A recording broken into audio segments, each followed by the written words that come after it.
Welcome back, guys. Goat Hog here, and today we got a review for you. It is the Titanfall first DLC Expedition. And first off, I want to thank Respawn and Abbie over at Respawn, the community manager, for hooking us up with a couple review codes. So we actually got the DLC for free. It's pretty cool. We're pretty pumped about it. Thanks again. Goat, you want to jump in and start talking about these maps?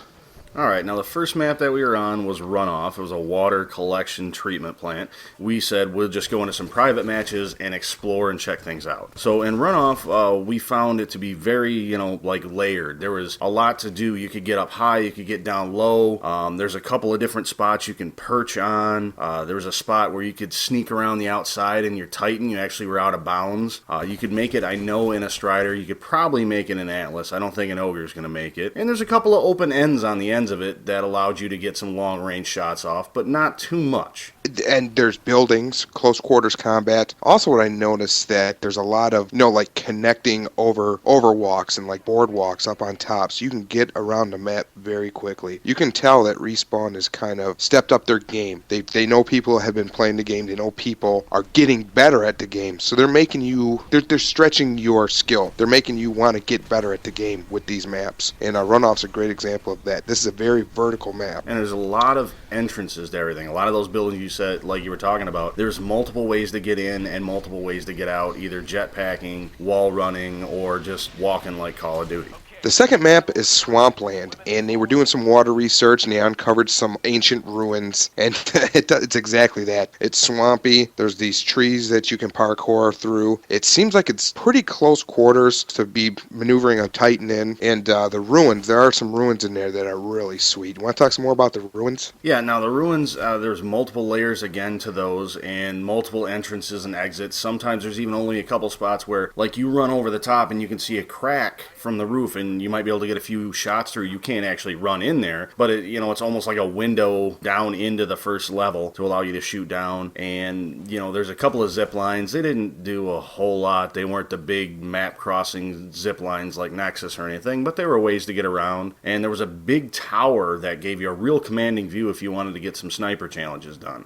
And I felt like the trees, that you can bounce between these trees to get away quicker or get across the map quicker. And I'm pretty excited to actually learn how to get better at doing that, at bouncing. It's different than doing it on the walls, because walls give you a little bit of room for error. There's no room for error when you got these cylinders that you're trying to bounce back and forth and get somewhere quicker. Yeah, definitely. The people who get good at that are going to get very good at traversing this map, especially if you're playing objective modes and capture the flag. Being able to bounce around those trees and use those couple seconds to bounce back and forth while you wall run along the side of a tree, giving you that speed boost is going to make the difference in the game. Yeah, I totally agree with you there. The last map that comes with it is War Games. It takes place in pretty much the simulator like you do when you're doing the pilot training. And I got to tell you, War Games is beautiful. I love War Games. Yeah, War Games, both of us agreed, was probably our favorite one. The new intro that you'll see in our intro, it actually recognizes what gen you are when you load in there. I thought that was a novel touch. And it tells you that,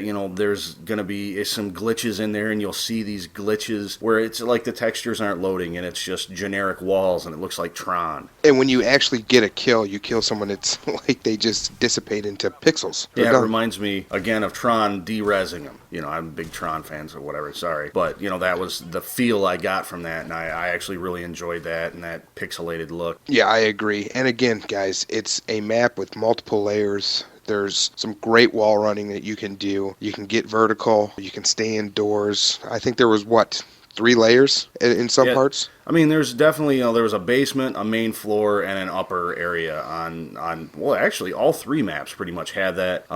Swampland being the only one that was a little iffy on the layering part, but there's definitely, you can hear gunshots and be told, yeah, that guy's over there on the mini-map, but you're not sure exactly where. So definitely, I would say I really enjoyed War Games the most, though. Yeah, I had to agree with you there. So, Goat, overall feelings about this expansion, this DLC? Overall feeling about the expansion, I like the map. You can definitely tell that they went with, okay, what are people doing? How can we get them to think a little more outside the box? And how can we take advantage of the mobility of the game? And they rolled that into to make their much better maps. I can't say I don't like any of them. Swampland, probably my least favorite at the moment. War Games, my favorite. The only, niggle I would have, complaints, whatever you want to call it, it would have been nice to see an extra piece of ordnance or an extra weapon or something just, to spruce the game up besides playing in a different place. I have to agree with you on the extra weapon, a new weapon or something, just something to toy around with. First thing I want to say is this DLC is only $10, guys. Coming from Call of Duty, where they're 15 and a nickel and dime you for everything. This is only $10. And granted, it's 3 maps instead of 4. I think the maps are great. They did a great job designing them. They're beautiful. They play well. As Coach stated, we did only play in private matches, but I'm very, very excited to get going on Publix and get in there and learning these maps. But for $10, I'm gonna have to give this one 2 hooves up. Yeah, definitely 2 hooves up. You can't beat the $10 price point, and I mean it's